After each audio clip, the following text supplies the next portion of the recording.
Sixer Nation, what is good? Welcome back on in to another edition of The Breakdown, the show where we take a step back, we look at film, we analyze the game, we give our condensed thoughts. Sixers upset the Suns 100-88. I know it's been a couple days, but we'll talk about that. We'll talk about the big news from today, what Doc Rivers had to say about this team and the future going forward. And we'll look at a lot of other things, including the big upcoming stretch for this team. I'm excited to get into it all, man. Welcome in to Philly Take with RB. Number one show for Sixers fans. You know what to do. Hit that like button if you're out there tuning into the show. Subscribe right now. Hit the bell. You don't want to miss any of the content because we're breaking it all down every single day. Sixer Nation, once again, shout out to everybody out there, man. This is another edition of The Breakdown where we take a next day approach. We look at the game. We talk about what happened. And I want to elaborate on more today. I feel like it's important every once in a while, you know, not only to just go game by game because it is a long season. And that's why I have different types of shows, right? The play-by-play show where we watch during the game. And then we have the more kind of laid-back approach where, you know, we do a show and we just talk about how we're feeling. But I think it's important not only to talk about the games, but just where this team is at. Because now we're 11 games in. And, you know, it's good to keep that balance, right? Just talk about where we feel we're at with the team, how they're doing, how they're progressing, because it was an ugly start. And there's a lot of differing opinions out there. So definitely interested to hear from Sixer Nation. As always, you know the phone number to call into the show, 508-924-3784. We'll get to the calls later on. But we start with the Sixers and the Suns. Actually, we'll start off with a little clip just to get us warmed up, man. Just to get us warmed up. A little clip from practice today. Tobias Harris, Joel Embiid, Shake Melton, and the man himself, George Niang, the guy who went off in this Suns game, having a little three-point competition. Here they are at practice today. The guy's getting in some work. Look at those three-point shots. We need a lot of them to fall, man. How about George Niang? We're going to talk about him in just a second. Talk about the fact that this Sixers team pulls out a tough win at home against one of the league's best squads. Definitely makes you feel better as a Sixers fan, but still, you know, a long way to go. There's Joel Embiid. We're going to talk a lot about him because, boy, there were some comments, man, and I have some things to get off my chest regarding that. But shout out to the squad. In terms of this Sixers game, you know, they go out and they beat the Phoenix Suns. This comes after two embarrassing games, really two losses in one embarrassing game and then another just blatant, you can't lose that game against the New York Knicks where he collapsed in the fourth quarter. But anyway, the Sixers come in. They look like a completely different squad. It's almost unknown as to, you know, how we feel about this team right now. And man, it's kind of just like, dang, like what do we have with this team? What do we have with this team? Let me know out there in the chat. How do you feel about this team at this point in time as they sit at 5-6? How do you feel about this team? Also, remember that tonight's show is sponsored by Let's Get Checked, leading provider of at-home testing kits. Let them help you make professional health testing much easier by getting tested right at home. Click their link pinned in the chat or down in the description and go check out all their products. Use promo code Philly25. Get 25% off your order. But in terms of the Sixers team, how I feel right now is unknown. Confused. You know, how do you come out? How do you lose to the Washington Wizards? Then you come out, lose to the Knicks. You blow a lead like that. And then you come out and beat the Phoenix Suns. Now, I know Chris Paul didn't play, you know, most of the game. He was injured. I know DeAndre Ayton was battling and struggling through. But this Sixers team deserves credit for the way they rebounded. They came out and they were just locked in different. You know, there was a level of intensity where it's like, okay, this Sixers team looked how we expected them to look. This Sixers team looked like they had passion, like they had a will, like they had something to play for. And they come out and they start dominating the Suns early. D'Anthony Melton's locking up Devin Booker in the first quarter. The Sixers end up going up at, like 19 points at one point. Then you come, you get to halftime, last couple minutes of the first half. It's back and forth. Suns are cutting the lead. I think it's 9 at halftime. And then you get to the third quarter, and here we go again. We're on the same trajectory. The lead is dwindling. We're getting to that end of the third quarter stretch where like, oh, man, here we go. Here we go. Here we go. It's happening again. It's happening again. But then what happens? The Sixers end up pulling away in the fourth quarter, courtesy of a few guys, mainly a spark off the bench, which, we've needed for some time, let's be honest. And, we've continued to look for that spark, and we got it in this game, which was huge. But, the Sixers end up pulling off, and they beat the Phoenix Suns. Ayton came back into the game. Chris Paul did not. Devin Booker ended up going off in the second half, but it didn't matter because the Sixers put together a good game plan and they executed and got it done. Now, my main takeaways from this game. 3 main takeaways. Let me know your main takeaways. Number 1, Joel Embiid finally looked healthy. He finally looked healthy. Is he there yet? Probably not. Does he have a long way to go? Maybe. Are there things bothering him? Of course. But Joel Embiid actually looked healthy.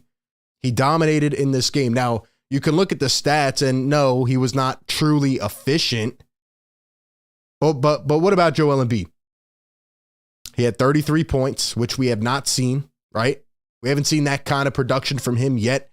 Even though he went 8 for 21, he went 16 for 16 from the line. He had 10 rebounds. He had 5 assists. He was scoring at will, and he finally went and got his shot and dominated. He finally dominated, which I've been waiting to see all season long. So I was happy to see that. Joel Embiid went out there and he took advantage against a good team. We didn't know if he was even going to play because he's questionable every single night, but he went out there and he got it done, and that was a good thing to see. That's my main takeaway. Joel Embiid looked healthy in this game, and that is a positive going forward. He has a long way to go, but it's good to see your guy feeling better.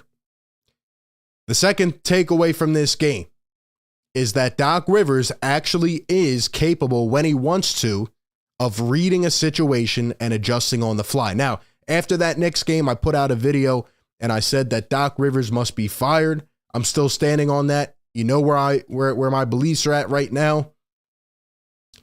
But I will give credit where credit is due. Is Doc Rivers the main issue of this team? Maybe. Is he all the problems? No. But Doc Rivers adjusted on the fly and made a simple decision, literally a common sense decision that helped us seal this game. One that did not happen in the Knicks game. Everybody's coming at me. Oh, you're too hard on Doc Rivers. Oh, stop. You complain. It's the truth. Doc Rivers single-handedly lost us that New York Knicks game because of one easy decision. All he had to do was say, okay, that man is not letting anybody in the paint. That man has 6 steals and 2 blocks. All he has to do is keep him in the game the last 4 minutes. People that probably didn't watch all the game or that tuned in the last couple minutes are saying, oh, Maxey shot 10 for whatever. People are blaming Tyrese Maxey. He's one of the reasons we were in that game. They're blaming Tobias Harris. They're blaming everybody. They're blaming the bench. But if Doc Rivers had made one adjustment, we beat the stinking Knicks, and we pick up an easy win right there. Anyway, back to this game. My second takeaway is that he kept George Niang in the fourth quarter. What happened? Late in the third, going to the fourth, it goes from 19 points lead down to 18, down to 14, 12, 7. Then it gets down to 6, and it's dwindling. It might have even hit 4 at one point. And we're saying, here we go. Here we go. Classic Doc, classic Sixers. But what happened? Doc Rivers said, okay, I can make an adjustment on the fly. And instead of bringing back PJ Tucker into the game, who's only 2 for 2 or whatever, and hasn't done anything today, I am going to keep the hot hand in here, George Niang. He kept him in, and what happens? George Niang absolutely explodes. He goes on fire, and he ties his career high 7 3-pointers made, 21 points for the game. I don't even know how many he had in the fourth quarter, but it was a lot.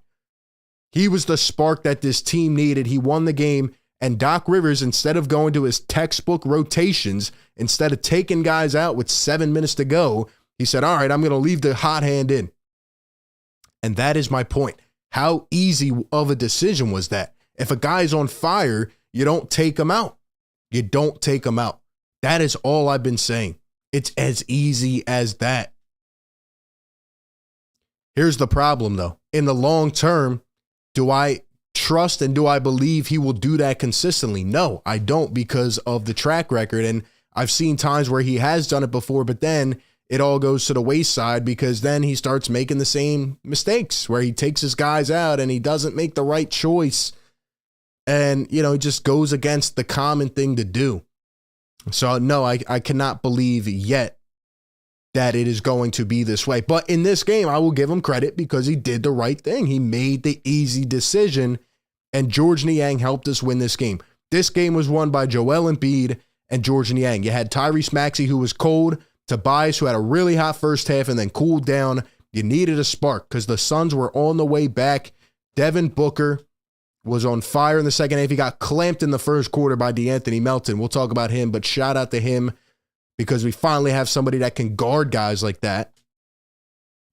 And Doc Rivers made the right decision, and that was that. My third takeaway from this game is that the Sixers can get up when they want to. The Sixers can get up. They can play up to competition when they want to. And pretty much what I'm saying is like they have the talent. They just have to do it. And sometimes that comes with motivation. Sometimes, it just is due to a better competitor in a long season, whatever it is. This team can absolutely play. You saw the way they came out. You saw the way they were communicating on defense, going back and forth, moving their feet, switching, attacking the boards. Like there was just a different mentality in this game. And it's one that we haven't seen against some of the bad teams this year. But you should have that every single night. You should have that every single night. So, the talent was there. Sixers got it done. This is a big win. We're going to talk later on in the show about this upcoming stretch. It's going to be a tough one. But the fact that the Sixers got back on board and they beat the Phoenix Suns, it's a huge thing. It's a huge thing right now because it's something that we needed. We needed a win. We needed a bounce back win. So I'm happy about where the team is at right now. Now, Joel Embiid after the game said something that stirred a lot of people up. He said something that stirred a lot of people up. He said, our season started tonight. The Phillies are done. I enjoyed watching them, so our season started tonight. The other games don't count. Now, obviously, he was joking around. He was kidding, okay? People were freaking out, saying, oh my gosh, Embiid. Now, the way I feel about it is, do I like him saying this? No. But I don't expect it any other way from Joel. He's trying to lighten the mood a little bit, make a joke. And, we know the facts of the matter is that he has not been healthy. He has not been Joel yet. Now, we saw a glimpse of it in this game, but he has not been the consistent Joel that we expect. And as a leader on this team, you got to say the right things. You got to step up and be the guy. I knew he was joking, but, not everybody in the public perception is going to take it that way. So I think Joel Embiid honestly needs to just lock in. He needs to go away from Troel Embiid. He needs to just lock in and be himself and, just be that guy. So that's what I'm hoping for. Joel Embiid also said he thought that his play was okay. He said he still has a ways to go because conditioning-wise, the flu hit him really hard, said he just needs to keep playing games. To be honest with you, Joel Embiid, he just needs to get up to par because we need it. And sometimes it does take him a long time, but this is a season where we really need you to get in that mode. We need you to get in that stretch and be ready to rock, man. Especially with James Harden out. We need that chemistry. We need that chemistry, man. So that's what I'm hoping for. I think Joel needs to, get his body into shape ASAP. I don't think you can wait half a season and then get serious. You got to get going. I saw a better version of Joel Embiid in this past game, and I'm hoping to see that in this stretch because it's going to say a lot about this team for sure. Shout out to everybody in the chat though. Mr. Roddy Poo, what's going on? Rasan, what's up, man? NBA BLSG Atlanta. Guys, hit that like button if you're in here. Let's push this content around to more people. Looks like everybody's sleeping on a Wednesday night. Also, I want to highlight my guy Sean. Shout out to him. He put a list out today of the Sixers' leading three-point shooters thus far. George Niang, PJ Tucker, Tobias Harris, Tyrese Maxey, D'Anthony Melton, James Harden. Look at the top three on the list. Look at the top three on the list. George Niang, PJ Tucker, and Tobias Harris. Now, if I asked you who you thought the top three-point shooters were on the team, would that be your guys? Because me, it would not. It's very surprising seeing how efficient those guys have been. Now, obviously, they're not taking the volume in terms of a guy like Maxey, but you look at George Niang, 54 shot attempts. That's not bad. Through 11 games, coming off the bench, 50%. And you know what's so funny is like everybody out there, they complain. Like there's a lot of back and forth with this fan base. And, you know, you think about some of these role players, right? They started out really cold. They need to come off the bench and be specialists at what they do. That's what a bench guy does. I feel like sometimes people expect these bench guys to be the next Michael Jordan, to be all-stars. No, all they have to do is be special at one or two things. George Niang is a great role player for this team. Is he the fastest guy? No. Could he be a much better defender? Yeah. But what does he do? He specializes in spotting up, being a nice piece around some of the ball handlers and just knocking down shots. And he's not afraid to let it fly. Right? We're not expecting Niang to do anything else. PJ Tucker's in the starting lineups the same way. You got to fit around the core. You got to be able to be plugged in and do your job. D'Anthony Melton's in the starting lineup now. He's been on the bench, you know, for the first 8-9 games before Harden went out. What does he do? He comes in. Obviously, he's been scoring the ball now, but he's also a defensive pickpocket. So these guys come in and they're contributing more. And now as we go in to the next stretch of games, these guys need to get better and better. The defensive prowess of this team needs to step up because that's what they praise themselves on. But the bench unit themselves needs to contribute because without the bench production, we're not going to beat some of these upcoming teams. But in my opinion, they've been getting better and better and better. You just can't expect them to put up 50 points a game. They're not that kind of unit. But what they can do is they can come in and they can plug around Maxey, Harden, and Embiid. That's what Doc is trying to do, stagger Maxey and Harden, right? I'll take a guy like Niang on my team any day because he's not afraid to let it fly. He's not afraid to let it fly. And by the way, again, George Niang had 7 threes against the Phoenix Suns. Without George Niang, we do not win that game. And Doc kept them in and let them, you know, get going and all that stuff. So that's important. That's important. Tobias Harris is another one who has been very productive. And obviously we'll talk more about him. But, you know, Tobias is doing everything that he needs to do. Tobias is doing everything he needs to do. In fact, what do I always say about Tobias Harris? I say he needs to be the 17-point per game guy. That's literally what I refer to Tobias Harris as. And you look at this chart right here. Joel Embiid leading the way with 28 points per game. He's only played 7 games. Maxey with 23.6. Harden with 22 points per game, 10 assists. Toby with 15. I'll take 15. You know, the production drops a little bit. But guess what? You are the 4th option. And I just want to say, I'm very proud of Tobias Harris because he said it himself at the beginning of this year. And I predicted it last year. You know, there was an ego thing going on with Tobias Harris because when you're paid to be the guy and you know kind of deep down and you're hearing all this noise and you're going back and forth with the fans, you are not that guy. You're paid to be that guy mistakenly, but you're not that guy. But what do you have to do? You have to buy into a system. And if you want to win a championship, you got to buy into that mentality. And what does Tobias Harris do? He said it himself. I'm trying to, you know, become a more consistent shooter. I'm trying to fit in with these other guys. He knows he's the 4th option on the team. And he hasn't been trying to do too much. Now, when James Harden goes out, you know, he's got to take a more active role. Some games he's got to score 22, 23. But most nights, he just needs to spot up and hit his shots and do other things and be better. He's averaging 6.6 rebounds a game. He's averaging 1.4 steals a game. That is how you buy in to a championship team. Now, everybody wants to, slander Tobias and all this stuff. He's doing his job. He's doing his job. That's all you need him to do. Screw the money. He's doing his job. He's fitting in with this team. And recently, as of the last couple games, obviously, he's got those spurts where he puts up a lot of quiet points and then he kind of sits back for the rest of the game. But that's all we need him to do. Just be a productive piece on this team. Just fit in. Don't do too much. Don't hold the ball 21 seconds into the shot clock. Take a nice shot, and you can see it right on the stat that we just had up. He's shooting 44% from deep, which nobody expected. In fact, a couple years ago when he was fighting to get into the All-Star game, that was his most productive year. Why? Because he was knocking down shots. If Tobias can shoot at that clip, this is a championship offense. I know they haven't figured it out completely, but this can be a championship offense if these four are clicking like this. Because think about that. Think about that right there, right? 41, 63, 78. You're getting almost 80 points out of your top four. What more can you ask for? Then you got the role players stepping in. Melton gives you almost 10 off the bench. This team has the prototype of what it takes to be that squad.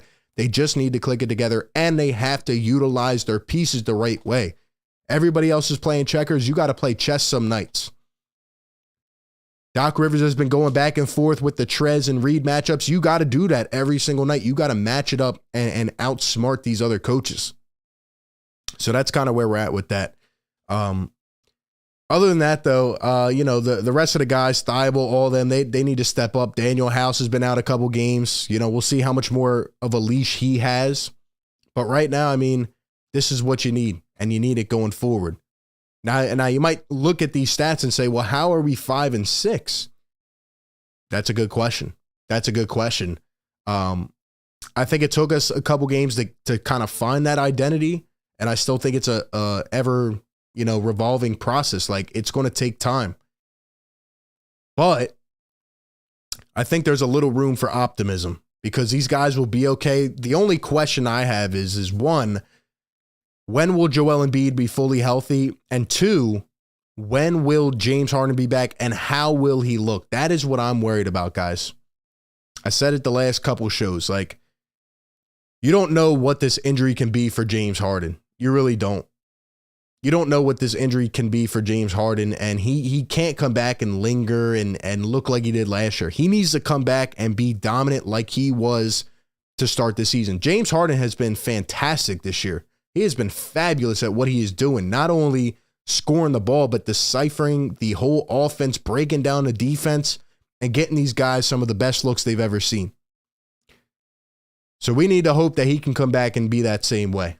That's what we need to hope for. But anyway, that's my take. It's a nice bounce back win, but I'm not satisfied until I see it consistently.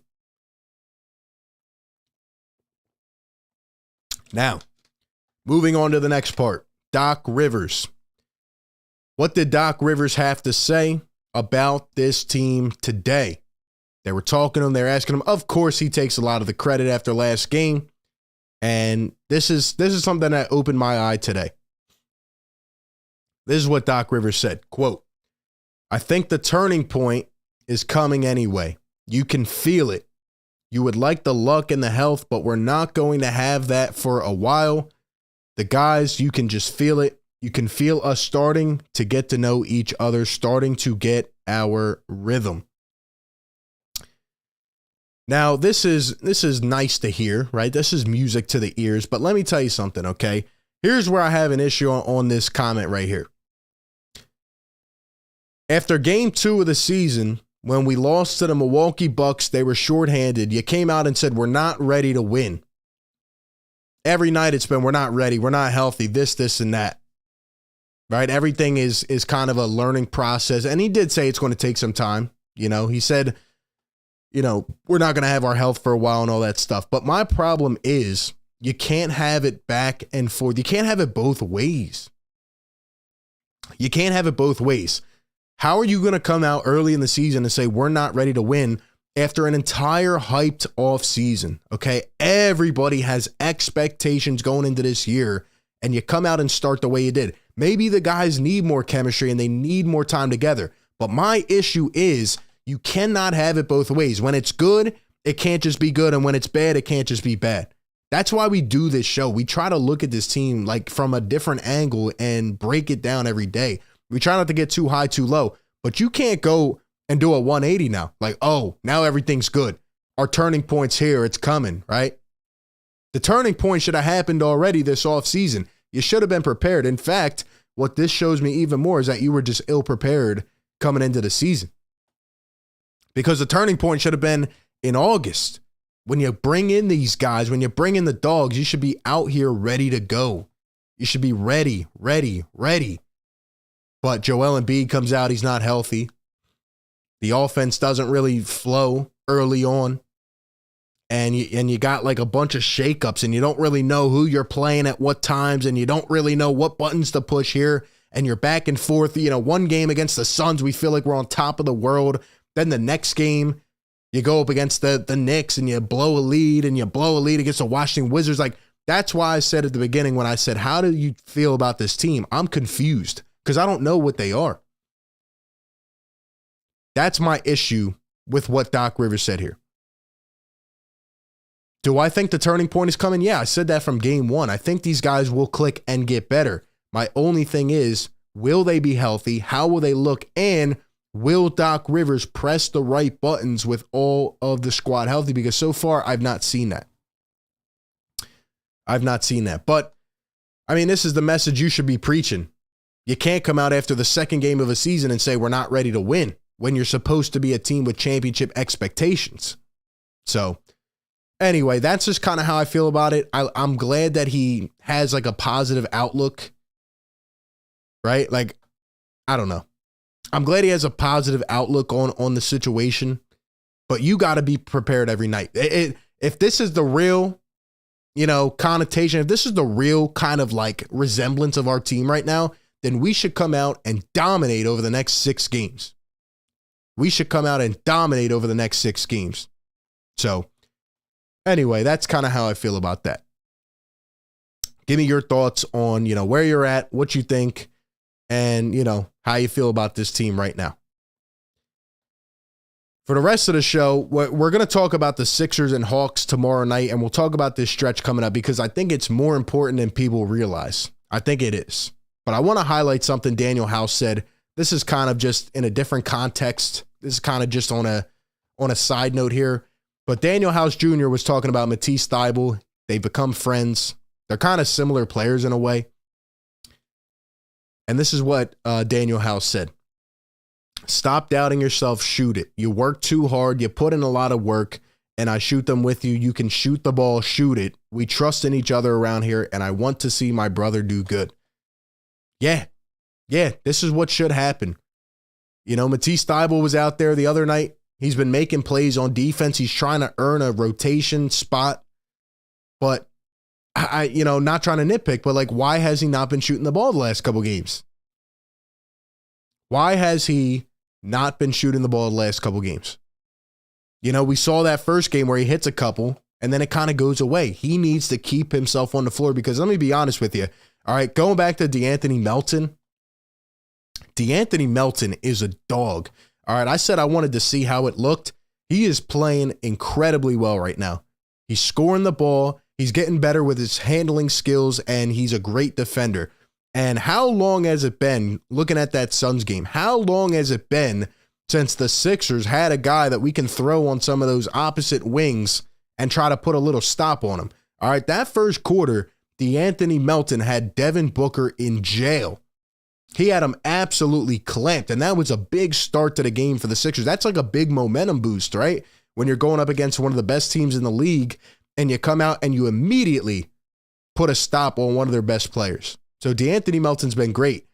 And with Matisse Thybulle, when I've seen those two together on the floor, they've been great defensively as a duo. And I like some of the combinations you can run. Now, I don't like that lineup where we go Daniel House, Matisse Thybulle, George Niang, Montrezl Harrell, and a guard. I don't like that. But I do like Matisse Thybulle and DeAnthony Melton. I think that, combination right there can be something special if Thybulle can keep himself on the floor shooting the basketball. That's what we need. Because right now, I'm not seeing much from Shake Milton.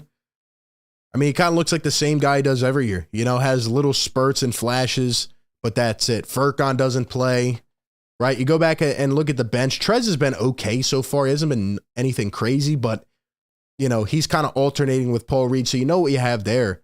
But really, it's George Niang, Melton, and Thibault. Those are the guys I probably trust most off the bench right now. Jaden Springer's bouncing back from the G League to the NBA. Like I said, Furkan doesn't play. Those are the main guys you need right there, and you need to trust in them. And when James Harden comes back, Melton's going to be our main guy off the bench. He's going to be maybe the sixth man of the year. Maybe not. Maybe I'm taking a step too far. But the way he's been playing right now is very efficient basketball, and he has a high IQ. I can see that from DeAnthony Melton.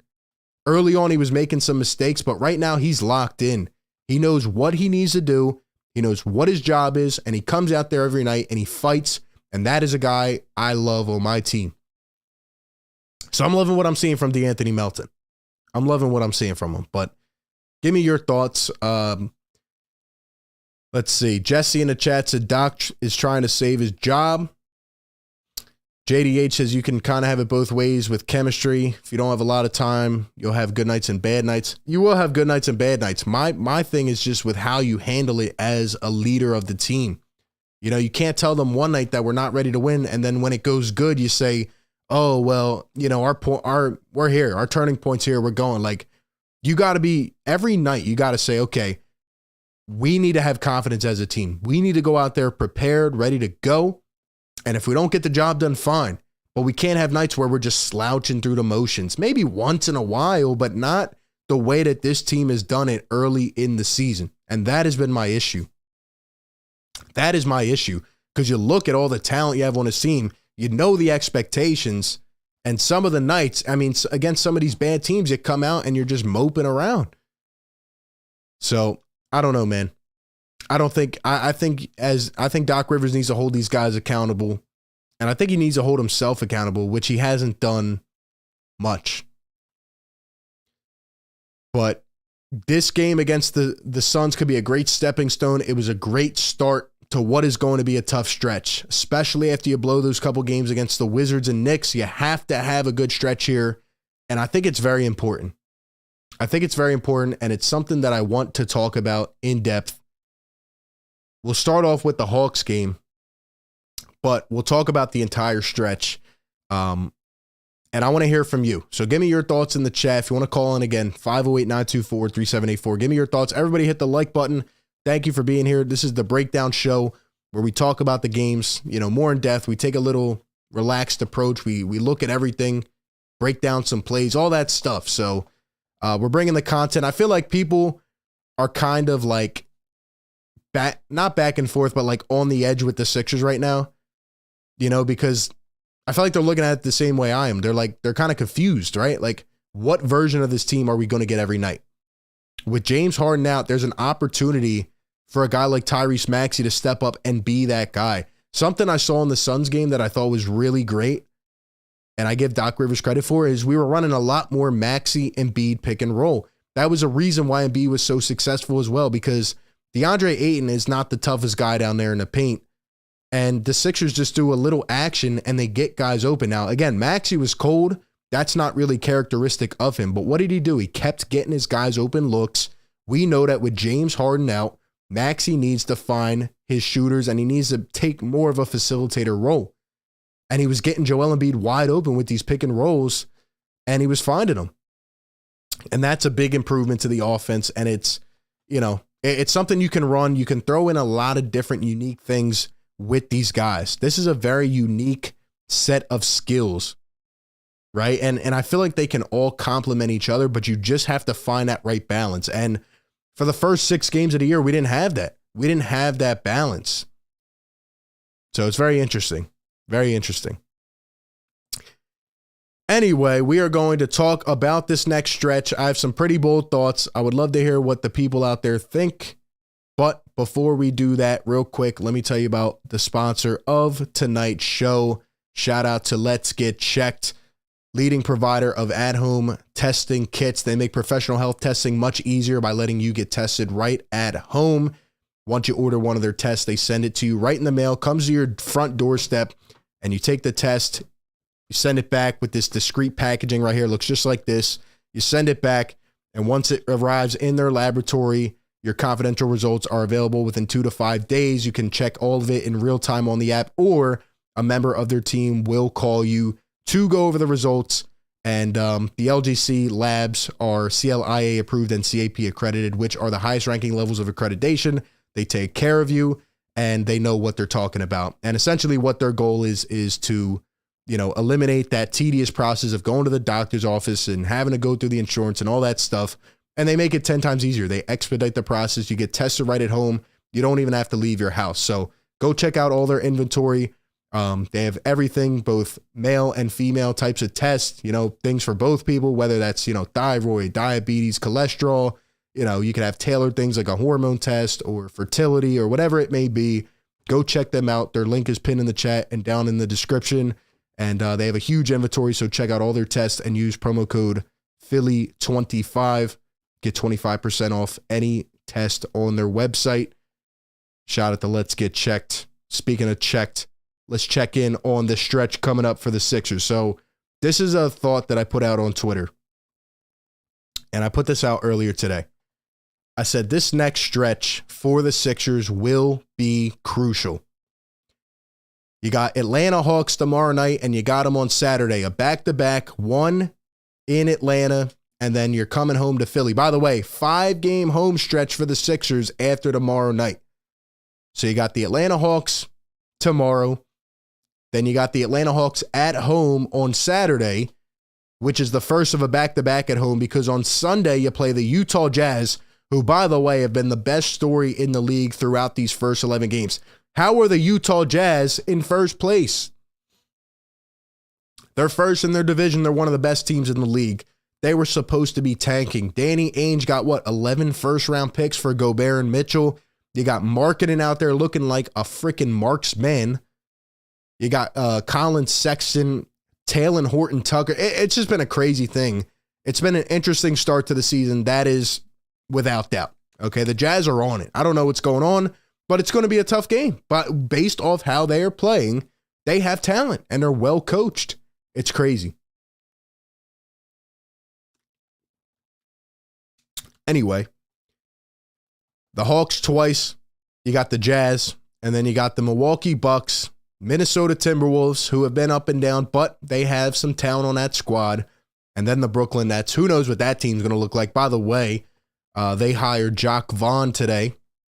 They elected not to go with Ime Udoka because of all the chaos that was already coming about with the decision. That organization is in turmoil with Kyrie Irving. KD's pissed off. We know what Ben Simmons is at this point.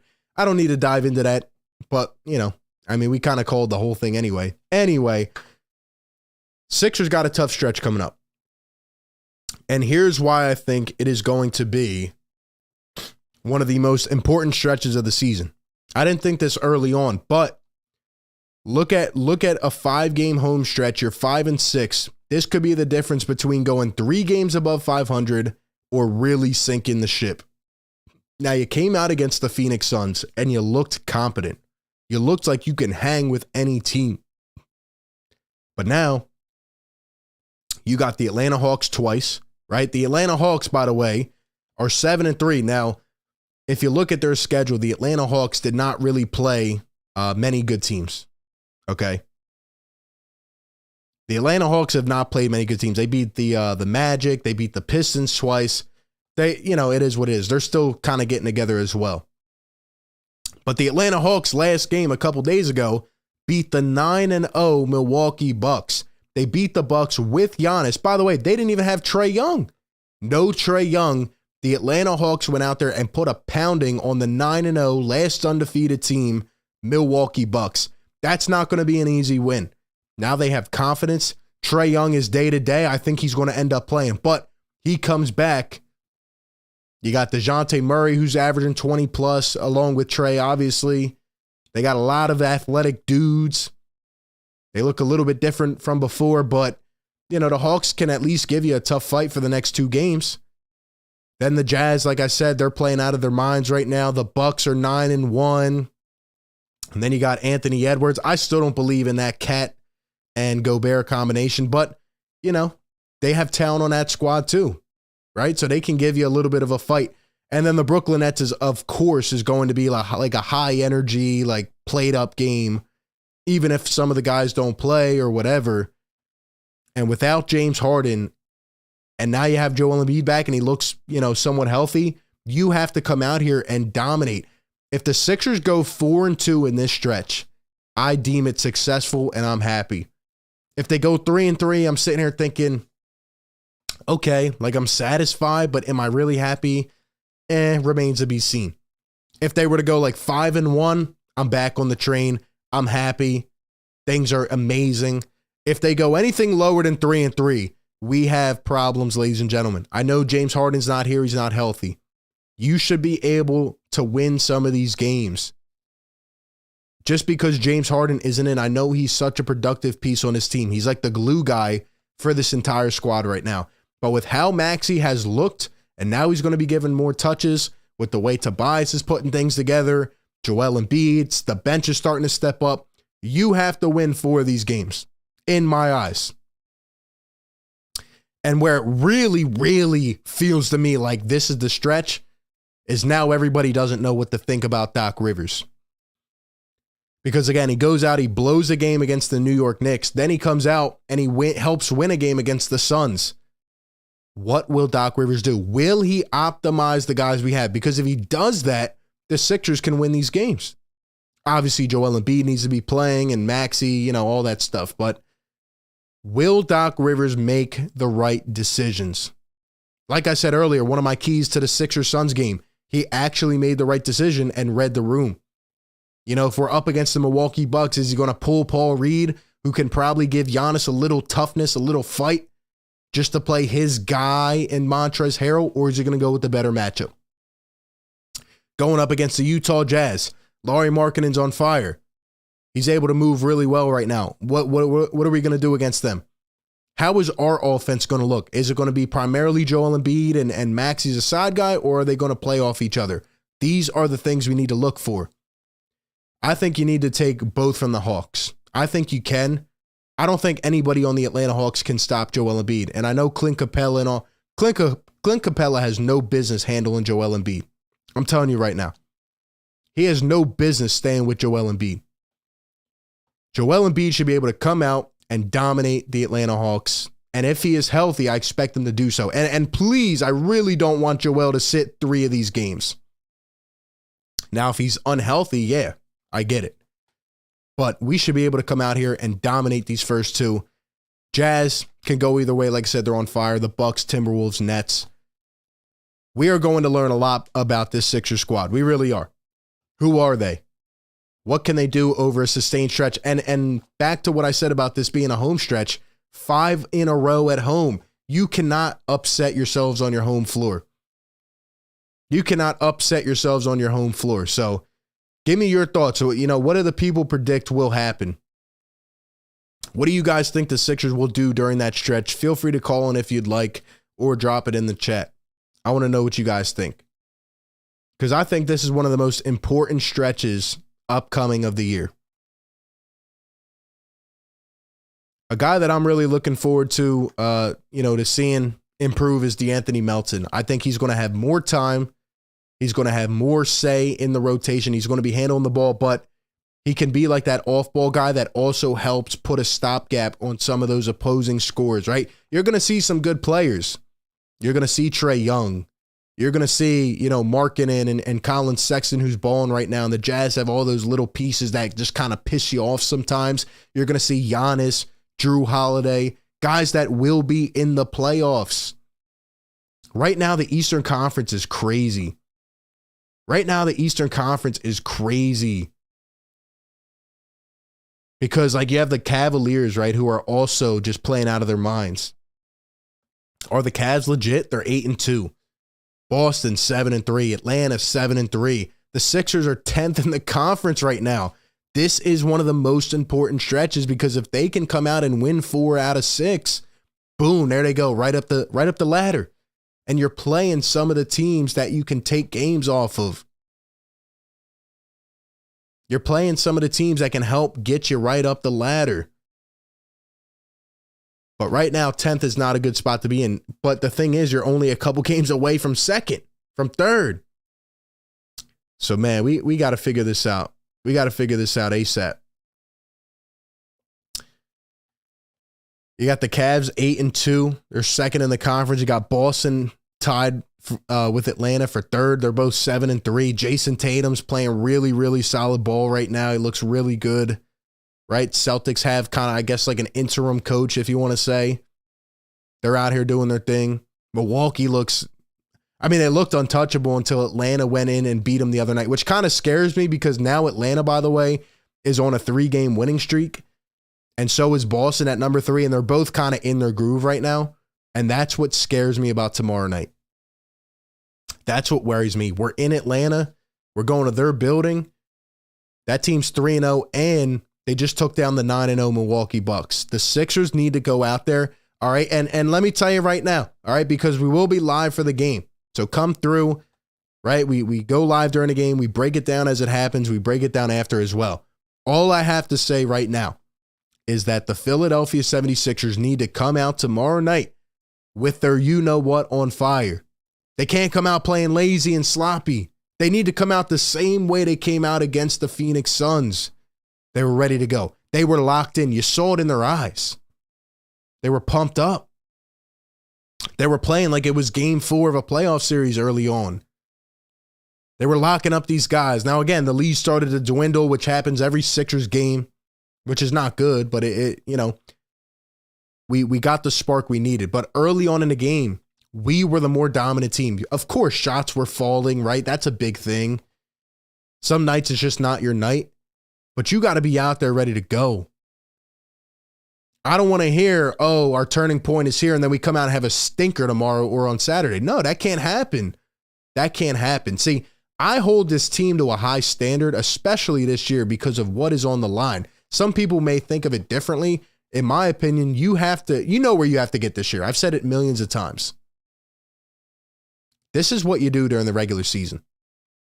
You build your identity. Some people think the regular season, and in fact, I feel like Doc Rivers may be the same way. You kind of think the regular season doesn't have any meaning. What happens in a regular season beyond the wins and losses, right? Of course, you want to get a high seed. You want to get home court. What happens in the regular season is you build your identity. You build your team out and you know what you have. And you build that championship DNA. You reveal what you have. You upgrade on what you don't have. But you can't just blow over these stretches. Because if you think about it, we're 5-6 right now. 10-8 would feel pretty good. Right? Like 10-8 or, 9-8, I guess. 9-8. I don't know. If you're 5-6 right now, right? Say you win, I don't know, the next 3 games. You're 8, and then you lose the next 3, 9, 8-9, or 9-8. Okay. You're climbing up the ladder a little bit. I want to get at least a couple games above 500. I don't want to sit in the cellar all season and then try to have, a James Harden return where then you got to just be ready off the bat. Wouldn't it be nice to be a couple games above 500?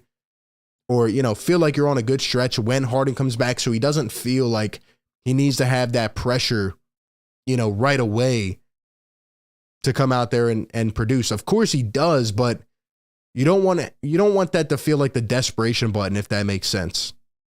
So right now, the teams in the Eastern Conference are playing a lot of good basketball, and the Sixers need to come out focused. They need to dominate this stretch. After that stretch, they have the Hornets, and then they have, I forget who's after that, but, games we should be able to take care of.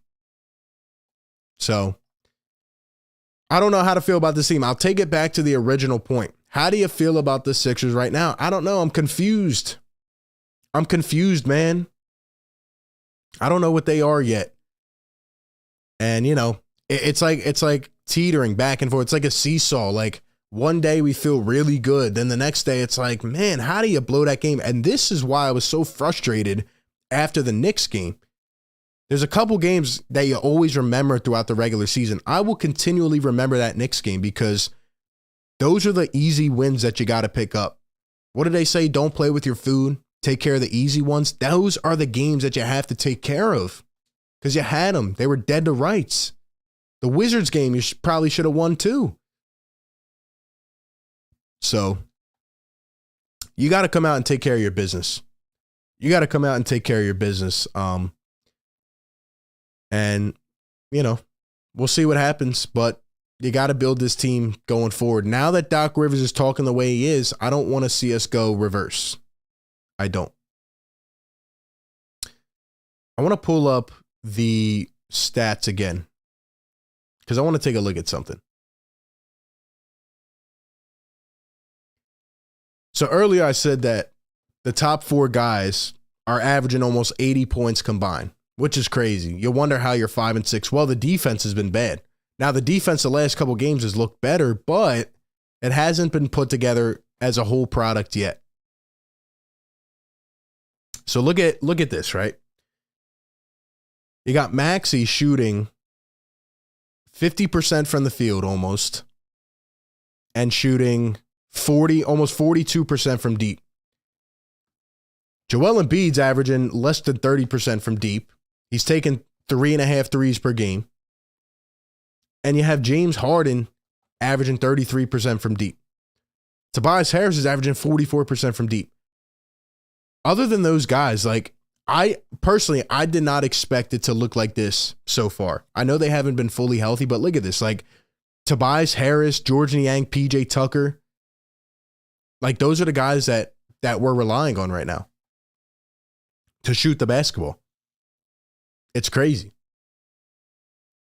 It's not like oh, you know, the end of the world, but like when you have Joel Embiid, James Harden, it sucks not having Harden because he does everything, and I feel like some of those guys are going to take a little bit of a hit because James Harden does all these little things that don't really show up on the box score.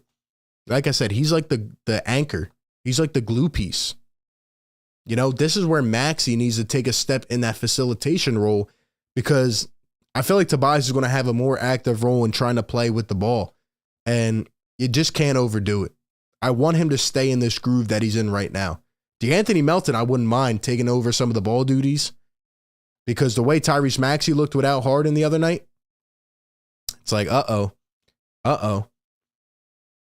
But I think he'll be okay. It's just crazy, though, when you look at the production of this team. And then again, you know, like a guy like Paul Reed, he's down here on the bottom, like, is he going to get the sufficient minutes? Is he going to be able to play? That's my question. He's averaging 7 minutes per game. And every time Paul Reed has got an opportunity, I always say seize the opportunity. Paul Reed has done nothing less than seize the opportunity. So he needs to get more playing time in my eyes.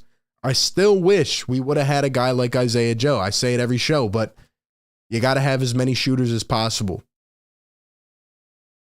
And another thing is, again, these guys play a certain role, right? Like, people have been complaining about PJ Tucker. I don't know why. They're complaining about PJ because he's doing exactly what I expected PJ to do. I said this when he got signed. There's going to be regular season games where everybody is on him. They hate him. He stinks.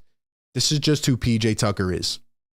Come playoff time, when he is asked to guard a better player, yes, I will admit that his defense has been a little subpar so far, but once it matters, PJ Tucker's going to lock in. And some nights he'll hit you some shots.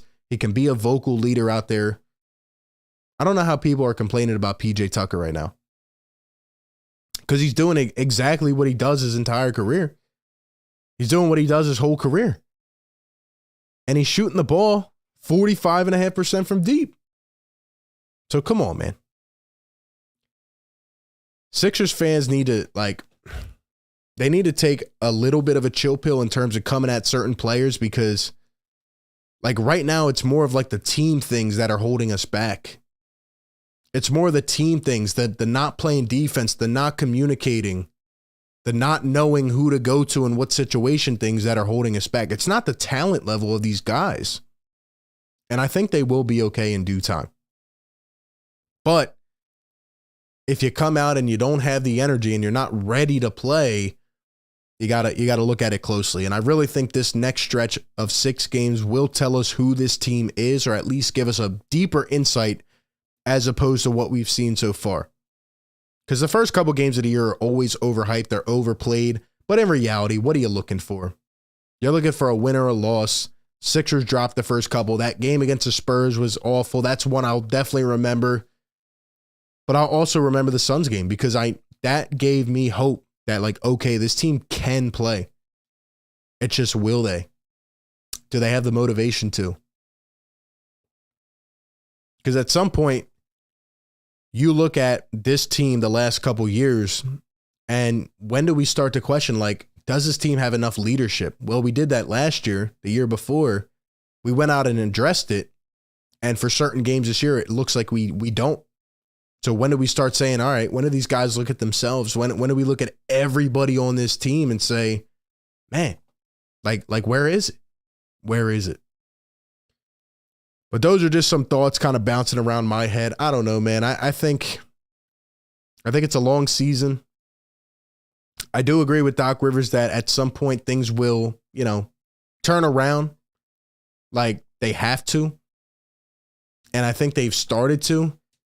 But I am concerned about the health factor because maybe we're getting it out of the way early, but you come into a season with this high of hopes and you got guys looking like this. I feel really bad for James Harden with how much he's worked and, missing a month, but maybe he'll come back stronger. Who knows? But Joel, you got to lock in.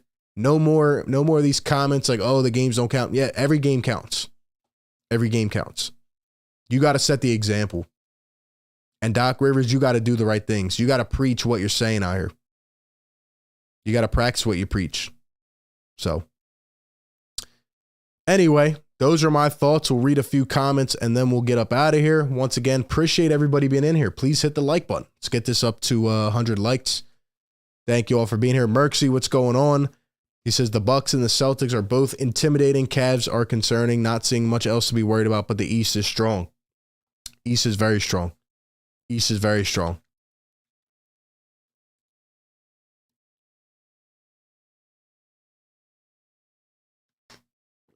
Eric says, Sixers made good moves, but still not sure how they match up against Boston. Boston's a talented team. They are. We have a top 5 starting offense. Boston definitely seems to be the most well-rounded squad, and now they have the experience. They've been there. They've been to the moment. They didn't get over the hump, but they've been to the moment, so they know what it takes. So that's another reason why I think the Sixers need to get over the hump this year because, you can't just sit back and say, well, we'll get there eventually. Nah, time's running. Time's running, and, it would be a colossal failure to not get over the hump this year because how many times, how many tries, how many tribulations are we going to go through and end off with the same result, right? Something's got to happen at that point. Something's got to happen at that point. And I still feel like, the first one to go would be Doc. I do. I still feel like the first one to go would be Doc Rivers, but, now that James Harden's injured and you beat the Suns, it's kind of back and forth. So personally, what I feel is going to happen is we're going to watch this next 6-game stretch and we're going to either really, really hate this team or we're going to really like this team and be back on the wagon. The worst possibility in my eyes is going 3-3. And then we say, well, we'll have to wait and see. We'll have to go back and forth a little bit. We'll have to just monitor and see how they play going forward. You can't waste too much time. You can't waste too much time. And I just, I got to see how Doc coaches his team over the stretch. I got to see who steps up, who's willing to go out there and fight and show that dog, who's ready for the moment. If you are ready, if this team is ready, if the turning point is here, Sixers will go out and dominate this stretch. But still a lot to improve on, still a lot to look at. I'm confused with where this team is at, but I think it creates a lot of things to talk about. I think this is one of the most intriguing years. This is one of the most intriguing teams right now in the league. You know, everybody's wondering after praising the Sixers and saying, oh, this team's going to be in the running. What is this team? What is this team? But anyway, that's all I got for the show. I know it was a lot of information condensed, but that's what we do here. Shout out to everybody for hanging out, man. Like I said, we go live during the games, but we also talk like this. We take a step back, and I love hearing from Sixer Nation. We'll be doing some of these more, next week, and probably one later this week. And we'll have some of the guests coming on. I want to hear, from other people. How are Sixer Nation feeling? We'll get some collabs going, and yeah, we have a lot of good things in store. So I do appreciate everybody supporting the show. As always, once again, shout out to our sponsor, Let's Get Checked, one of the leading providers of at-home health testing kits. Let them make health professional testing easier for you by letting you get tested right at home. Like I said, a bunch of great tests in their inventory. Click their link pinned in the chat or down in the description, and go check out everything they have. Like I said, let them help you make it much easier. You don't even have to leave your house. Expedite the process, and use code Philly25. Get 25% off, and yeah, go check them out. That being said, a lot to look forward to. I hope to see you all tomorrow night. We're going to break it down. And you know what the great thing is about this platform is that we all have differing opinions, but we all love the same team, right? We argue, we bicker, we discuss, we debate, we love, we hate, we go, we're up, we're down. That's like the beauty of a season. That's the beauty of sports. You never know. And right now I thought we'd be sitting a lot prettier than we are, but there's that angst. There's that suspense. A lot's ride on this next stretch. I'm excited to see what they can do. I hope I'm not disappointed. But it would be really big to get a win tomorrow night. If we could win tomorrow night and then come home for 5 straight, I'll feel happy. I'll feel happy about this team, where they're at. But as always, man, appreciate everybody coming through. Hit that like button. Helps out the channel tremendously. Continue to support the sponsor, support the show. If you want to become a member, down low in the description, go or hit that join button wherever it's at. Yeah, man, support the channel in every way. And be sure to follow me on Twitter as well at RBPhillyTake. Not the verified. I'm not verified, all right? And I'm not going to get verified. Quick little rant before we get out of here. Twitter is going nuts right now because they're letting people pay for blue check marks. The real RB is unverified, all right? Unverified is the new verified. There, you just learned something today. Unverification is the new verification. Don't trust everything you see anymore. You can't trust anybody. People are making fake accounts. It's crazy. It's crazy. The unverified RB Philly Take is the real RB Philly Take. Follow the Instagram page at Philly Take with RB. Crazy world we're living in. Crazy times, man. But what I do know is the Sixers will play tomorrow night against the Hawks. And we'll cover it as always. As always, man. Let's shout some people out in the chat. Once again, thank you for tuning in to Philly Take with RB, #1 show for Sixers fans. Let's see. We got Kevin says 82 games can come quick when you're not consistently winning. That's a fact. That is a fact. Martian says if Doc goes, he won't be the scapegoat because there's a lot of holes in the team. Mr. 89 says, I'm still salty. Bassey and Joe are gone. Exactly, man. Joe would have been great. It would have been a great fit for this team right now. Sucks, man.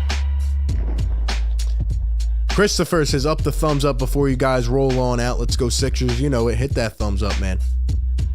Hope you guys enjoyed the show. Merksy says, peace, RB. Good to hear your thoughts. Thank you, man. JDH, shout out to you. D Green in the house. Catch you on the next one tomorrow night. Go Sixers. Peace.